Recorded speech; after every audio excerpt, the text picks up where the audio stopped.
Nursing ഡയറക്ടറിന്റെ പുതിയൊരു വീഡിയോയിലേക്ക് ഏവർക്കും സ്വാഗതം.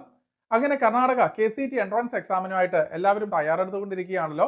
അടുത്ത ദിവസങ്ങളൊക്കെ തന്നെ നിങ്ങൾ കർണാടകയിലേക്ക് പോകാനുള്ള കാര്യങ്ങളൊക്കെ ആയിട്ട് തിരക്കുകളായിരിക്കും. എങ്കിലും നിരവധി കുട്ടികൾ ചോദിക്കുന്ന ഒരു കാര്യമാണ് OMR ഷീറ്റ് എങ്ങനെയാണ് നമ്മൾ ഫില്ല് ചെയ്യേണ്ടത് എന്നുള്ളത്.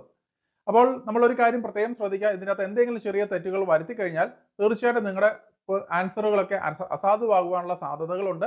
ചില സമയങ്ങളിൽ നിങ്ങൾ കംപ്ലീറ്റ് ആയിട്ട് നിങ്ങളുടെ റിസൾട്ടുകൾ വിത്ത്ഹെൽഡ് ചെയ്യാനുള്ള സാധ്യതകളും കാണാറുണ്ട്. അപ്പോൾ നിങ്ങൾ പ്രത്യേകമായിട്ട് ശ്രദ്ധിക്കേണ്ടത് ഇതൊക്കെ വ്യക്തമായിട്ട് മനസ്സിലാക്കുക. കാരണം എല്ലാ ഇൻസ്ട്രക്ഷൻസും നിങ്ങൾക്ക് ഇംഗ്ലീഷിൽ മാത്രമായിരിക്കും നിങ്ങളുടെ സെൻറ്ററുകളിൽ നിന്ന് ലഭിക്കുക. ഒരുപക്ഷെങ്കിൽ മലയാളം മീഡിയത്തിൽ നിന്നൊക്കെ വന്ന കുട്ടികളെ സംബന്ധിച്ചെന്ന് പറയുമ്പോൾ ചിലപ്പോൾ ഒരു ബുദ്ധിമുട്ട് നേരിട്ടെന്ന് വരാം. അതുകൊണ്ട് നിങ്ങൾ വ്യക്തമായിട്ട് ഇതിനെക്കുറിച്ച് മനസ്സിലാക്കിയിട്ട് മാത്രം എക്സാംസുമായിട്ട് മുന്നോട്ട് പോകാനായിട്ട് ശ്രദ്ധിക്കുക. അപ്പോൾ നിങ്ങളുടെ ഹോൾ ടിക്കറ്റ് പ്രിന്റ് എടുത്തെന്ന് വിശ്വസിക്കുന്നത്, അപ്പോൾ ഹോൾ ടിക്കറ്റിന്റെ ഏറ്റവും അവസാനത്തെ പേജായിട്ട്, മൂന്നാമത്തെ പേജായിട്ട് ഒരു സാമ്പിൾ ഷീറ്റ്, OMR ഷീറ്റിന്റെ സാമ്പിൾ കൊടുത്തിട്ടുണ്ട്. അപ്പോൾ ഇതിൽ നോക്കിക്കഴിഞ്ഞാൽ ഏറ്റവും ആദ്യമായിട്ടുള്ളത് നിങ്ങളുടെ പേര് എഴുതുക എന്നുള്ളതാണ്. അപ്പം ബ്ലോക്ക് ലെറ്റേഴ്സ് അല്ലെങ്കിൽ ക്യാപിറ്റൽ ലെറ്റേഴ്സിൽ നിങ്ങൾ നിങ്ങളുടെ പേര്, ഹോൾ ടിക്കറ്റിലുള്ള പേര് അതുപോലെ തന്നെ എഴുതുവാനായിട്ട് പ്രത്യേകം ശ്രദ്ധിക്കുക. അതുപോലെ തന്നെ CET നമ്പർ, രണ്ടാമതായിട്ട് CET നമ്പർ ഇവിടെ എഴുതേണ്ടതായിട്ടുണ്ട്. അപ്പോൾ നിങ്ങൾ ഹോൾ ടിക്കറ്റിലും വ്യക്തമായിട്ട് അതിൻ്റെ അകത്ത് കൊടുത്തിട്ടുണ്ട് CET നമ്പർ എത്രയാണെന്നുള്ളത്. അപ്പോൾ ആ CET നമ്പർ ആദ്യത്തെ ബോക്സിൽ നിങ്ങൾ കൃത്യമായിട്ട് എഴുതുകയും ആ ബോക്സിൽ എഴുതിയതിന് സമാനമായ രീതിയിൽ തന്നെ അതിനനുസരിച്ചുള്ള ആ ബബിൾസ്, ആ ഒരു സർക്കിൾസ് നിങ്ങൾ ഡാർക്കൺ ചെയ്യുക, കറുപ്പിക്കുക എന്നുള്ള, അല്ലെങ്കിൽ ബോൾഡ് ചെയ്യുക എന്നുള്ളതാണ് മെയിനായിട്ട് നിങ്ങൾ ശ്രദ്ധിക്കേണ്ട ഒരു കാര്യം. അപ്പോൾ നിങ്ങൾ ഒന്നാണെന്നുണ്ടെങ്കിൽ ഒന്നിന്റെ ആ പൂജ്യത്തിലാണ് നിങ്ങൾ കംപ്ലീറ്റ് ചെയ്യുക അല്ലെങ്കിൽ കറുപ്പിക്കേണ്ടതായിട്ട് വരിക. മൂന്നാമതായിട്ട് ക്വസ്റ്റ്യൻ ബുക്ക്ലെറ്റ് വേർഷൻ കോഡാണ് നിങ്ങൾ എഴുതേണ്ടതായിട്ട് വരിക. നമുക്ക് ലഭിച്ചിരിക്കുന്ന ക്വസ്റ്റ്യൻ പേപ്പറിന്റെ അകത്ത് സ്പെസിഫിക് ആയിട്ട് ഫ്രണ്ട് പേജിൽ തന്നെ ക്വസ്റ്റ്യൻ പേപ്പർ കോഡ് നൽകിയിട്ടുണ്ടാകും. ഒരു എക്സാം ഹാളിൽ തന്നെ ഇരിക്കുന്ന കുട്ടികൾക്ക് ക്വസ്റ്റ്യൻസ് എല്ലാം ഷഫിൾ ചെയ്തിട്ട് വെവ്വേറെ കോഡിലുള്ള ക്വസ്റ്റ്യൻ പേപ്പറുകളായിരിക്കും നിങ്ങൾക്ക് ലഭിക്കുക.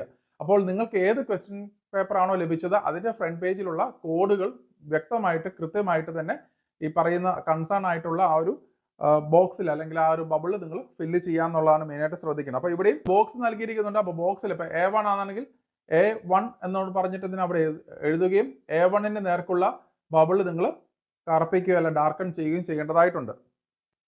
അടുത്തായിട്ട് ക്വസ്റ്റ്യൻ ബുക്ക്ലെറ്റ് സീരിയൽ നമ്പറാണ്. അതും നിങ്ങൾക്ക് ക്വസ്റ്റ്യൻ പേപ്പറിന്റെ ഫ്രണ്ട് പേജിൽ ഈ പറയുന്ന ബുക്ക്ലെറ്റ് നമ്പറിനോടൊപ്പം തന്നെ ക്വസ്റ്റ്യൻ പേപ്പർ സീരിയൽ കോഡ് നിങ്ങൾ കൊടുത്തിട്ടുണ്ടാകും. ആ സീരിയൽ കോഡ് എത്രയാണെന്നുള്ളത് കറക്റ്റ് ആയിട്ട് തന്നെ നിങ്ങളിവിടെ ബോക്സിൽ എഴുതുകയും അതുകൊണ്ട് തന്നെ ബബിൾസ്, അതനുസരിച്ചുള്ള ബബിൾസ് നിങ്ങൾ ഫില്ല് ചെയ്യുക അല്ലെങ്കിൽ പൂരിപ്പിക്കുകയും ചെയ്യേണ്ടതായിട്ടുണ്ട്. ഏറ്റവും ആദ്യത്തെ ഫില്ല് ചെയ്യുന്ന പാർട്ടുകളെല്ലാം തന്നെ ആദ്യത്തെ ഒരു 10 മിനിറ്റ് ആയിരിക്കും ചെയ്യേണ്ടതായിട്ട് വരിക. അപ്പോൾ ഇതിനെക്കുറിച്ച് ഏകദേശം ഒരു ധാരണ ഉണ്ടാക്കിയിട്ട് മാത്രം നിങ്ങൾ എക്സാമിനായിട്ട് പോകാനായിട്ട് ശ്രദ്ധിക്കുക. ഏറ്റവും ആദ്യത്തെ എക്സാമിന് മാത്രമായിരിക്കും നിങ്ങൾക്കൊരു ടെൻഷനും അല്ല ഡൗട്ടുകളും ഉണ്ടാവുക.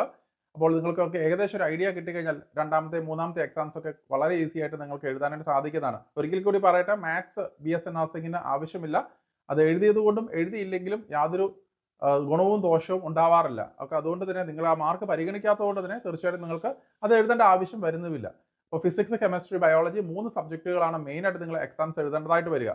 അപ്പോൾ നിങ്ങൾക്ക് ഇൻസ്ട്രക്ഷൻ പറയുകയും ബെല്ലടിക്കുകയും ചെയ്യുന്ന സമയത്ത് നിങ്ങൾക്ക് ഈ പറയുന്ന ക്വസ്റ്റ്യൻസ് നിങ്ങൾക്ക് ആൻസർ ചെയ്ത് തുടങ്ങാവുന്നതാണ്. ഓരോ ക്വസ്റ്റ്യൻസിനും 4 ഓപ്ഷൻസ് ആയിരിക്കും നൽകിയിരിക്കുക. അപ്പോൾ ഇവിടെ നിങ്ങൾ നോക്കിക്കഴിഞ്ഞാൽ ഇവിടെയും ഓരോ ക്വസ്റ്റ്യൻ നമ്പറിന് എഗനിസ്റ്റ് ആയിട്ട് ഓരോ ഓപ്ഷൻസ് നൽകിയിട്ടുണ്ട്. ABCD എന്ന് പറഞ്ഞ 4 ഓപ്ഷൻസ് ആയിരിക്കും സർക്കിളായിട്ട് കൊടുക്കുക. ആ സർക്കിൾസ് നിങ്ങൾ ഡാർക്കൺ ചെയ്ത് ഫില്ല് ചെയ്യേണ്ടതായിട്ടുണ്ട്. ഓക്കെ, അപ്പോൾ അത് പ്രത്യേകം ശ്രദ്ധിക്കുക. അങ്ങനെയാണ് നമ്മൾ ആൻസറുകൾ രേഖപ്പെടുത്തേണ്ടതായിട്ട് വരിക. അപ്പോൾ ആ ഒരു സമയത്തിനനുസരിച്ചൊക്കെ നമുക്കറിയാം, ആദ്യത്തെ അരമണിക്കൂർ കഴിയുമ്പോൾ ഒരു ബെല്ലുണ്ടാവുന്നതാണ്. വീണ്ടും 25 മിനിറ്റ് കഴിയുമ്പോഴും ഒരു ബെല്ലും കൂടി ഉണ്ടാവുന്നതാണ്. ലാസ്റ്റ് 5 മിനിറ്റ്സ് വാർണിംഗും നിങ്ങൾക്ക് നൽകുന്നതായിരിക്കും. അപ്പോൾ അതിനോടകം നിങ്ങൾ ഏകദേശം എല്ലാ ക്വസ്റ്റ്യൻസും അറ്റൻഡ് ചെയ്തു എന്ന് ഉറപ്പുവരുത്തുക. അപ്പോൾ 1 മണിക്കൂറിലാണ് നിങ്ങൾ ഈ പറയുന്ന 60 ക്വസ്റ്റ്യൻസും അറ്റൻഡ് ചെയ്യേണ്ടതായിട്ട് വരിക. ഒരു ക്വസ്റ്റിന് 1 മിനിറ്റ് എന്ന രീതി കണക്കിലായിരിക്കും നമ്മൾ ഏകദേശം ചെയ്യേണ്ടതായിട്ട് വരിക. അപ്പോൾ അതുകൊണ്ട് നിങ്ങൾ വ്യക്തമായിട്ട് നിങ്ങളുടെ ടൈം മാനേജ്മെന്റ് ശ്രദ്ധിക്കേണ്ട ഒരു കാര്യം തന്നെയാണ്. അതുപോലെ മറ്റൊരു കാര്യം ശ്രദ്ധിക്കേണ്ടത്, നിങ്ങൾ നിരവധി കുട്ടികൾ ഒരുപക്ഷെങ്കിൽ കർണാടകയിലേക്ക്, പ്രത്യേകിച്ച് ബാംഗ്ലൂരിലേക്കൊക്കെ എക്സാംസ് എഴുതാനായിട്ട് വരുന്ന സമയത്ത് അഡ്മിഷൻ എടുക്കണമെന്ന് ആഗ്രഹിക്കുന്ന കുട്ടികളായിരിക്കാം. അപ്പോൾ നിങ്ങൾ പ്രത്യേകം മനസ്സിലാക്കുക, കോളേജുകളുടെ അഫിലിയേഷൻസ് അതുപോലെ തന്നെ സബ് കോളേജുകൾ ഒത്തിരി ഉള്ളതാണോ അതൊക്കെ വ്യക്തമായിട്ട് മനസ്സിലാക്കിയിട്ട് മാത്രം അഡ്മിഷൻസ് എടുക്കുക. അപ്പോൾ പലപ്പോഴും സംഭവിക്കുന്നത് പുറമോടി മാത്രം കണ്ടിട്ട് അഡ്മിഷൻസ് എടുക്കാൻ പോവുകയും ഈ പറയുന്നത് പോലെ നിങ്ങൾ സബ് കോളേജുകളിലേക്ക് നിങ്ങൾ അഡ്മിഷൻസ് മാറ്റുന്ന സാഹചര്യങ്ങളും ഉണ്ടാവാറുണ്ട്. അതുകൊണ്ട് നിങ്ങൾ ഏജൻസി വഴി പോയാലും നിങ്ങൾ നേരിട്ട് പോയാലും വ്യക്തമായിട്ട് കോളേജുകളെ കുറിച്ച് മനസ്സിലാക്കുക.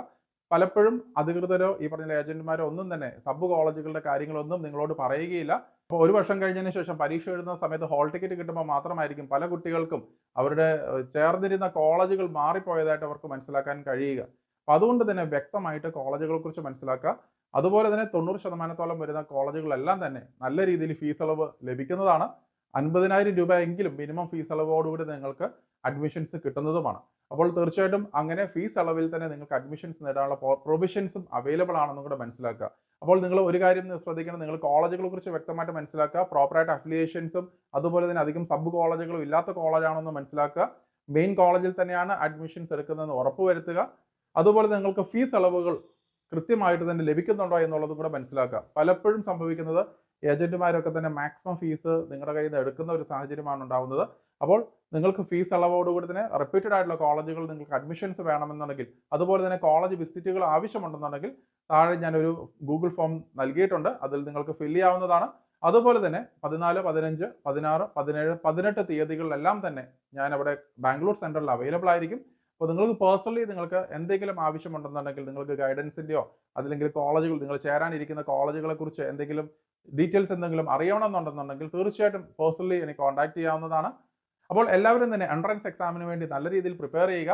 അപ്പോൾ ചെറിയ ഫീസിൽ തന്നെ നിങ്ങൾക്ക് മെഡിക്കൽ കോളേജുകൾ പോലും അവൈലബിൾ ആണ്. ഏകദേശം 10 ലക്ഷം 12 ലക്ഷം രൂപയ്ക്ക് പോലും നിങ്ങൾക്ക് മെഡിക്കൽ കോളേജുകളിൽ പഠിക്കാനുള്ള സാഹചര്യം ഉണ്ടെന്നും കൂടെ മനസ്സിലാക്കുക. അല്ലാതെ നിങ്ങൾ ഉയർന്ന ഡൊണേഷൻ കൊടുത്ത് യാതൊരു കോളേജുകളിലും അഡ്മിഷൻസ് എടുക്കേണ്ട സാഹചര്യങ്ങളില്ല. അതുകൊണ്ട് നിങ്ങൾ മനസ്സിലാക്കുക. അപ്പോൾ എക്സാം കഴിഞ്ഞതിന് ശേഷം KE അലോട്ട്മെന്റിന്റെ കാര്യങ്ങളും അതിന്റെ ഹെൽപ്പും ഗൈഡൻസും എല്ലാം നമ്മൾ നൽകുന്നതായിരിക്കും. അപ്പോൾ ഒരിക്കൽ കൂടി എക്സാം എഴുതാൻ പോകുന്ന എല്ലാ കുട്ടികൾക്കും എല്ലാവിധ ആശംസകളും നേരുന്നു. അപ്പോൾ മറ്റൊരു അപ്ഡേറ്റുമായി ഉടൻ തന്നെ കാണാം. നന്ദി.